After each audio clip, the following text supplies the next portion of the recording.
yeah. Be no rain.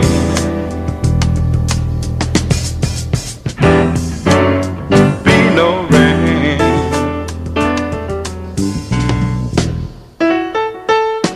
I'm gonna take the song from every bird and make them sing it just for me, yeah.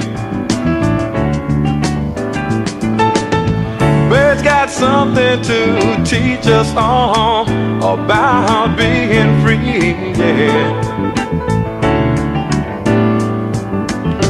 Be no rain.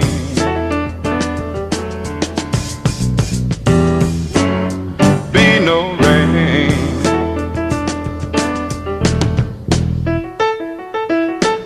And I think I'll call it morning from now on.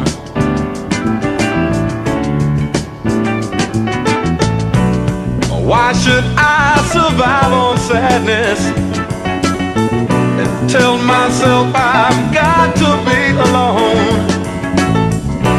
Why should I subscribe to this world's madness, knowing that I've got to live on? Knowing that I've got to live on. Knowing that I've got to live on. Yeah, I think I'll call it morning from now on.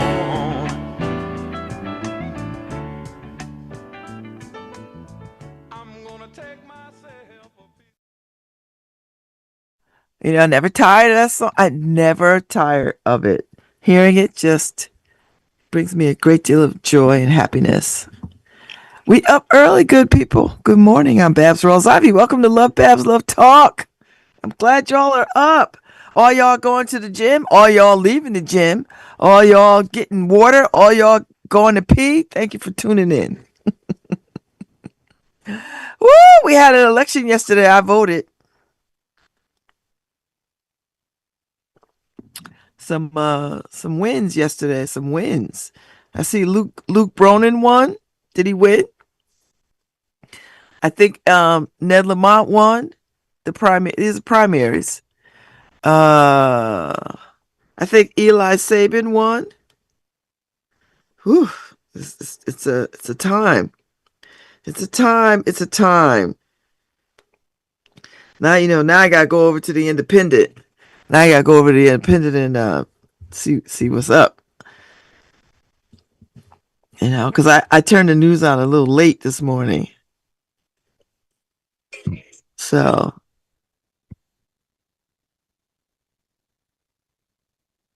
I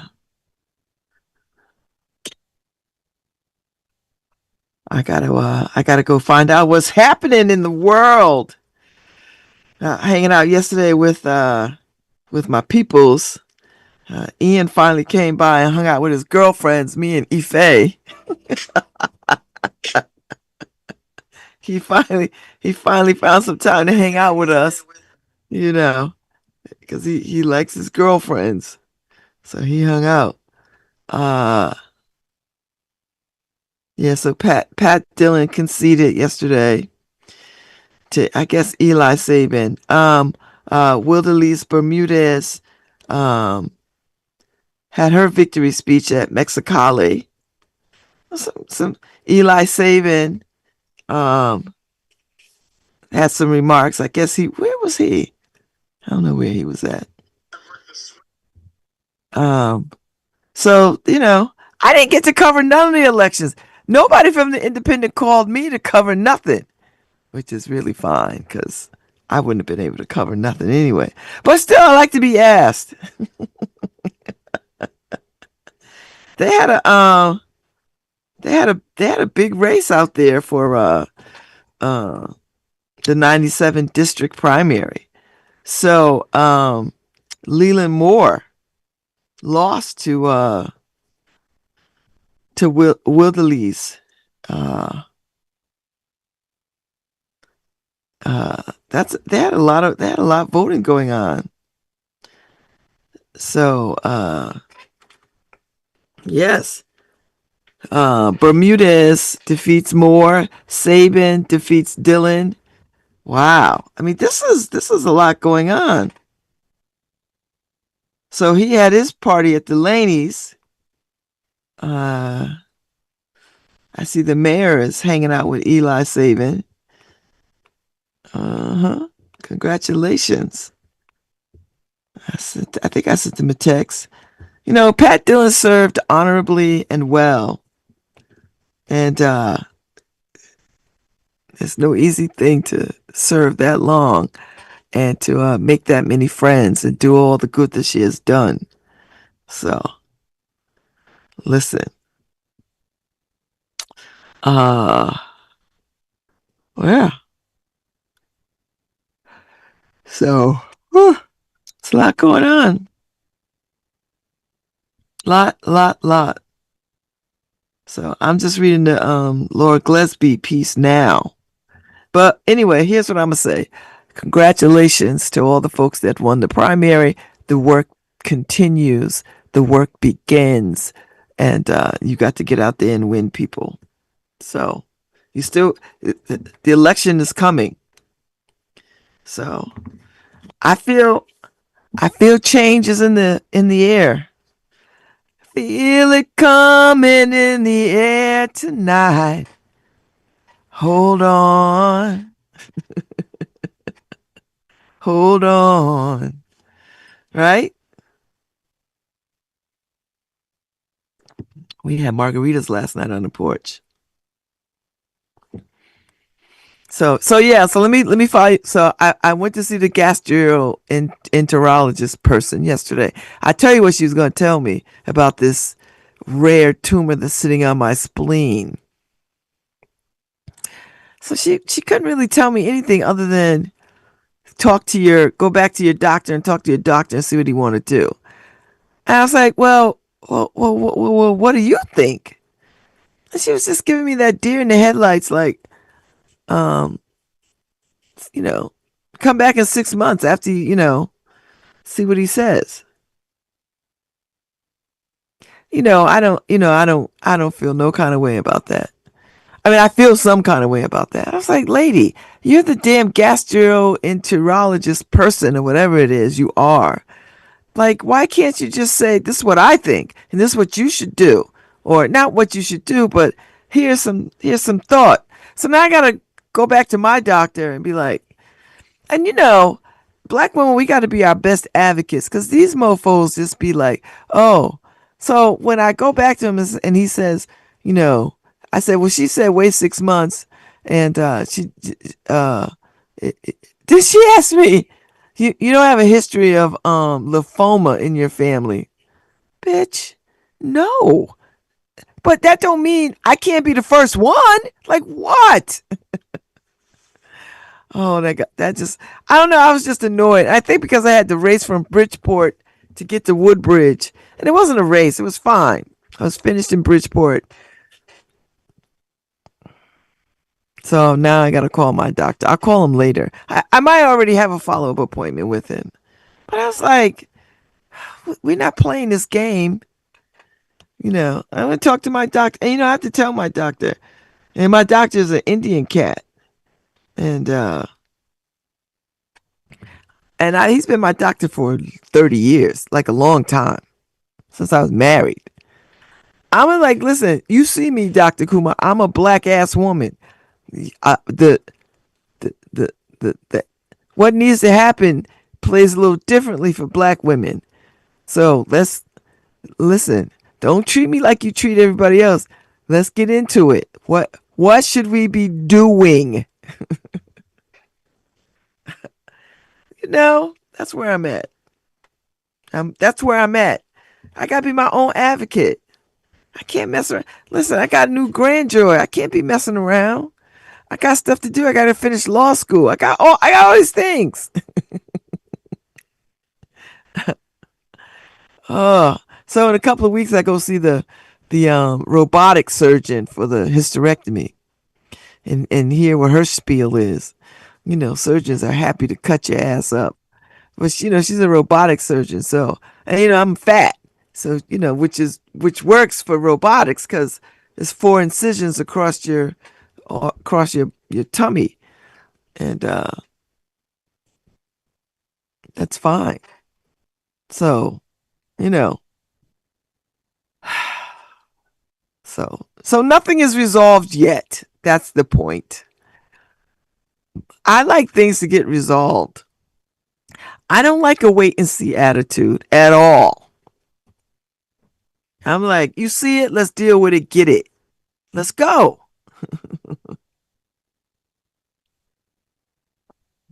So, I don't know. It just didn't sit well with me yesterday. And no matter how I came at her, she still was like not very she didn't answer my shit. Oh, sorry. Ooh, sorry, Harry.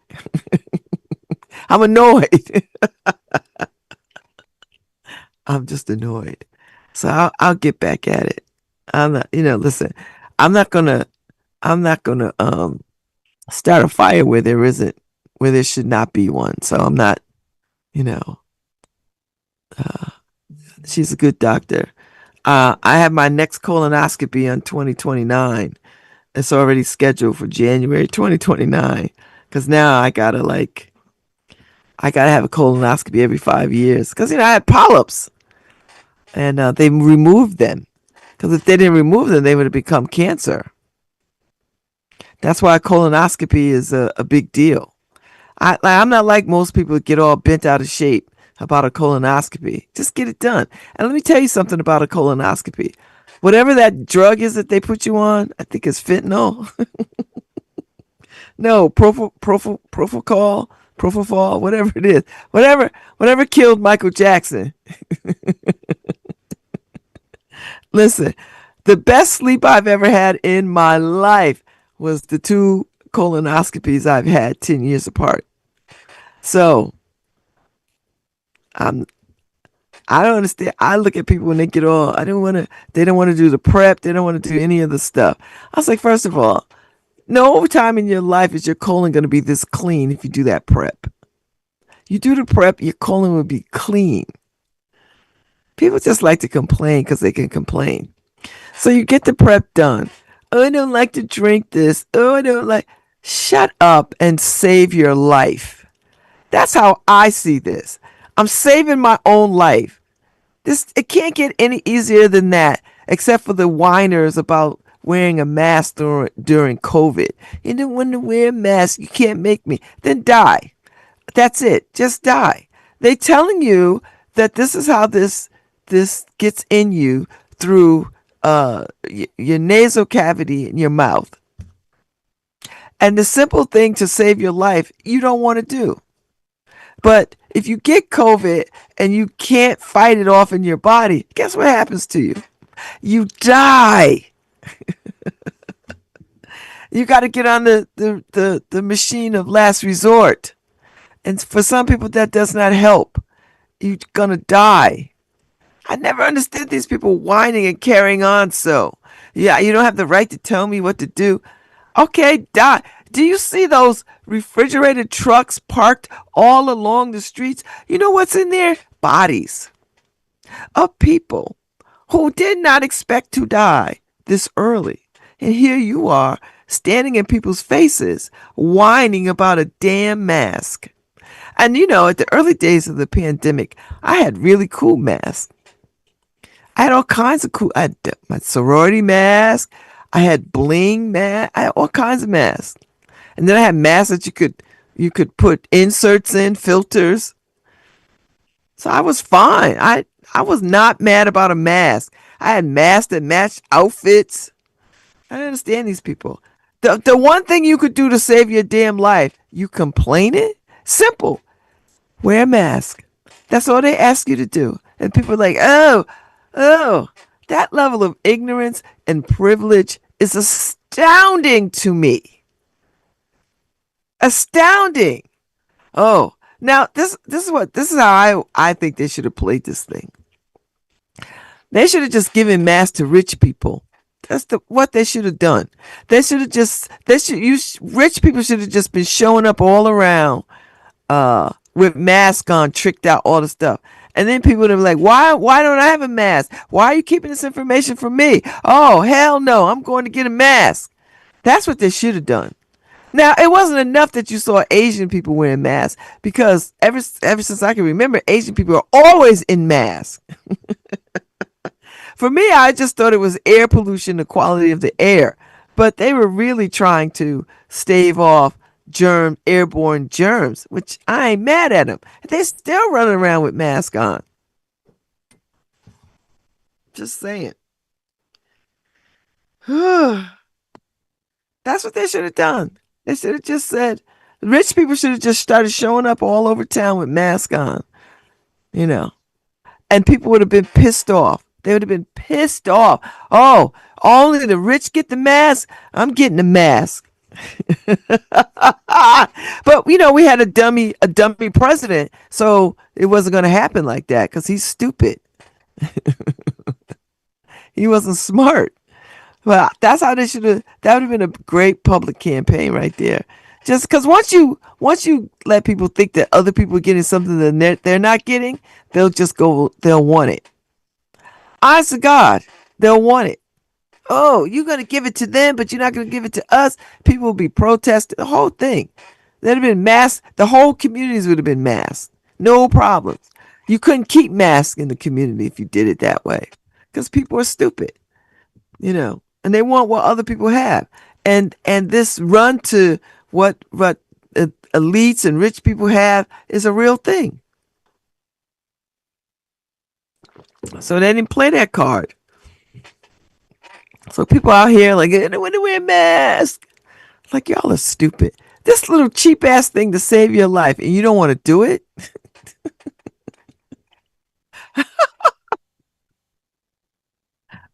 That's all it takes. A mask to save your life. Literally to save your life. And what do you do? My rights, my rights. Okay. All right. Go ahead with your rights. Go ahead with your rights. Go ahead. Yeah. So they trying to drag. I said that the other week, dragging Fauci in front of some. He's already been pardoned. So this is just an exercise in stupidity. He's already pardoned. He's got a pardon across all lines. So they want to hold him in contempt. Hold your president in contempt. He ain't raped nobody. He damn sure didn't rape children. You got a dumbass president sitting up there talking about, I think bleach will clear this up. No, but they all silent on that. They want to talk to Fauci because they wanted to. Listen, it's just a tool of mass distraction. The Republicans are masters at tools of mass distraction. Let me just throw this out here. wait, wait. What got me was we're gonna turn the UFO files open. We gonna open up the UFO files because that's a thing, and people want to know what the government has been holding, and they was doing anything and everything they can not to release them Epstein files. Now they're out there. They've released some more. I don't know if they released all of them, but they put them out there, and they're hoping that people won't pay attention. And them dummies, them Trump supporters, they're just stupid. I don't care. Why is this is what I heard. I swear to God. Why is sex with children illegal?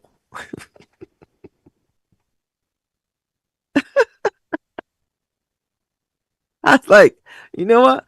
You know what? Where's Harriet Tubman when you need her? Because that statement right there required a bang bang. Swear to God.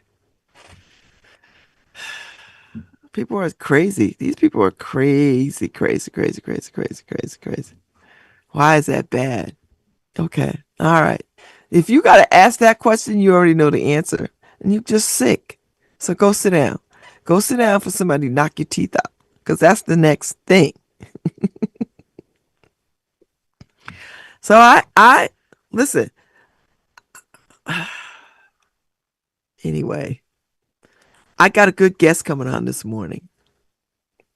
I got let's see.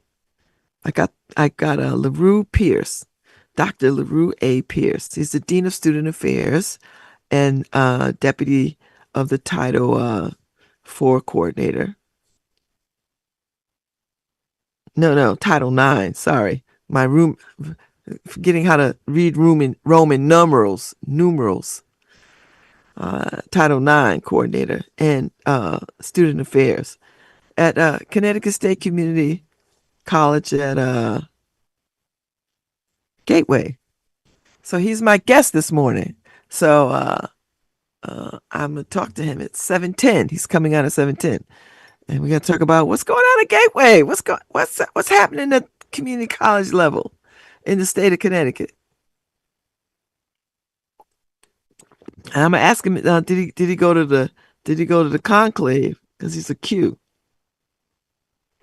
Like, did you go to the were you out there jumping around with the bros? I was like, I'll get that started. Like, before we even get started, were you with the bros? He'd probably tell me, no, Babz. Some of us got to stay in town and work. I run a community college. I got to work. So yeah. So he'll be on at 7:10. We'll have a lovely conversation about the work that he does, the impact of community college, particularly Gateway, and that kind of thing. So I'm looking forward to having a summer guest in the house up early. A summer guest up early with on LoveBabz LoveTalk. So I'm happy about that. It'd be a good conversation. So, yes, you're right. Trump. My sister's texting me from New Jersey. She's always like, giving me some thoughts.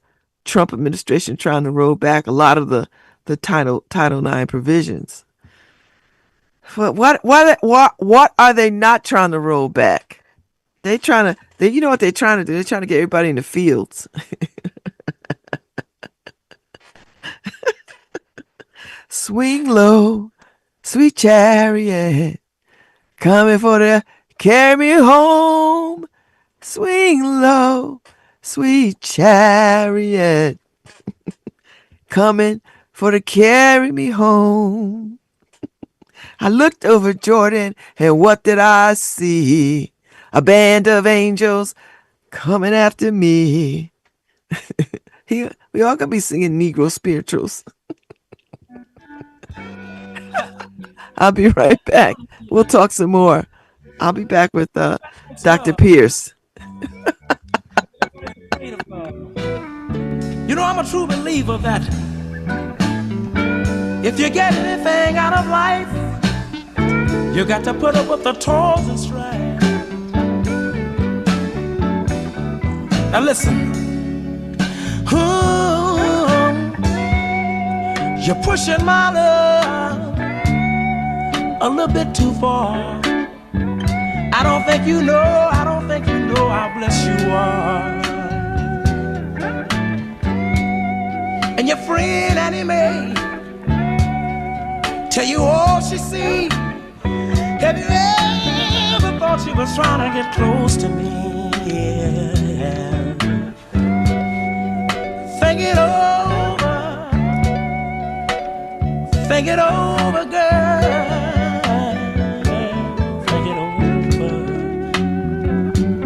Look, that's the way I feel about you. And if that's been weak for you, I don't mind. That's the way I feel about you. Ooh, that's the way I feel about you. I know you've been hurt, and so has many others too. But that's a sacrifice that life put you through. Trust in me, my dear. Have no fear. You don't know, but God might have sent me here. Yeah. Hi, this is Babz Rawls Ivy from New Haven, Connecticut. And you're listening to WNHHLP 103.5 FM, streaming live at newhavenindependent.org.